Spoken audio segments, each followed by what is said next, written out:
Hello Fate Makers, I'm Depriesticles, and in this video I want to show you this insane mechanic I found while I was playtesting Wonderlands. But before I get into that, I would like to give a massive thanks to Gearbox and 2K Games for allowing me to have access to their title 2 weeks early, so I could give it a test drive. It's been an absolutely incredible couple of weeks of gaming, and I'm very grateful for the experience, so thank you so much for that. Now, before we get into the meat of the topic, we need to travel back in time to the days of Borderlands 2, focusing on the playable character, Salvador. Salvador is well known in the Borderlands franchise for his action skill ability called Gunzerking. Gunzerking allowed you to dual-wield two of your weapons and shoot the bad guys with both weapons simultaneously. However, there was an unintended mechanic that was utilized by equipping different guns in Sal's different gun slots, and when you would activate your action skill, the bonuses of the offhand weapon would be applied to the main hand weapon as well, and allowed you to be able to do wacky and wild things like shelling out mind-blowing amounts of damage or healing yourself so quickly that it was almost impossible for you to die. Many of you may remember the Grog Nozzle and Deepa combo, or Pimperhabbing, for example. Long has it been since the days of Borderlands 2 and Salvador, but it seems we have a repeat of that same mechanic in Tiny Tina's Wonderlands, or at least one extremely similar to it. I would like to take this time to redirect everybody's attention to the Spellshot class. On the surface, this class seemed like a powerful and fun one for me to pick anyways, which is what prompted me to choose it in the first place. It has seemingly all the fantastic characteristics I, as a Borderlands fan, would love to see in a skill tree, such as damage enhancers, faster cooldown rates, kill skills to proc when you are mass slaying your foes, and not to mention a pair of super fun sounding action skills.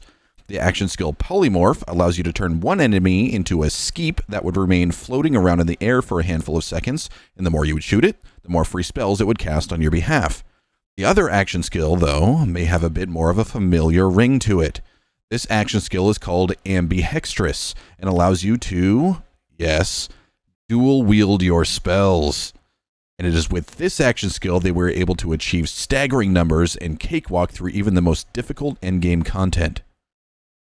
It's not just as simple as choosing Ambihextrous as your action skill, throwing a couple of high damage spells on and going to town on all the content the game has to offer, though. There are actually two more pieces of the puzzle that we're going to have to get our grubby little damage-nabbing hands on, though, in order to make this work to its fullest potential. One of them is fairly simple. You just need to get a spell with the highest base damage you can find. And by base damage, I mean the biggest possible number on the spell's item card before its pellet count. This mechanic does not work if you have a spell that does a ton of damage spread through multiple pellets and or charges.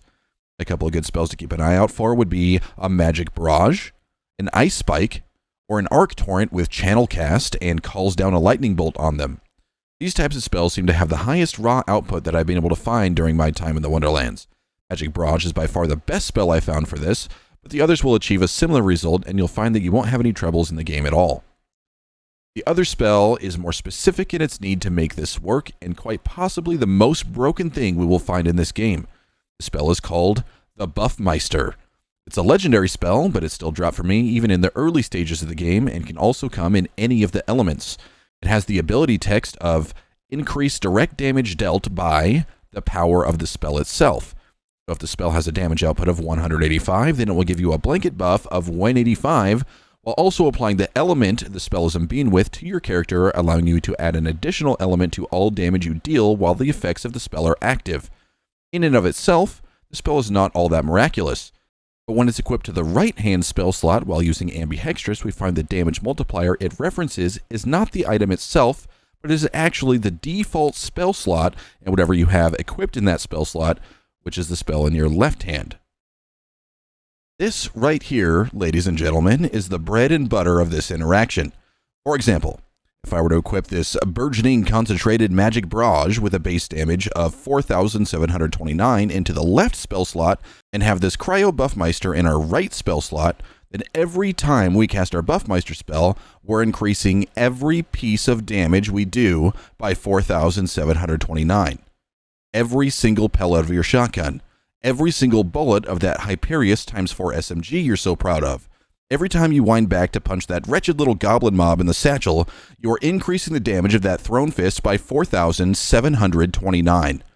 This mechanic has led to some insane interactions across the board with so many different subclasses benefiting from it. Not to mention the capstone of the spell shot tree itself has insta cooldowns based on gun crits, so you can make it to where your Buffmeister spell is buffing and meisting 100% of the time you're in combat. This, my friends, is what I have deemed spell-zerking. I have a build that was entirely constructed around this mechanic that I'm planning on sharing with you all in a future video, but seeing as how the game is hot off the press and newly in the hands of the public, I'm going to wait for a little while to let this simmer, and also give people a chance to avoid spoilers if at all possible. But before I go, I'd love to be able to give a little credit to the other content creators who have had a hand in finding out just how this interaction works, and the hours and hours that went into research as we were trying to find out why all the enemies in the game were exploding into clouds of damage in front of our eyes. Bad Karma, Epic NNG, Chadley, Killer6, Joltsdude, Birdman, Moxie, and Psychotic Wolf.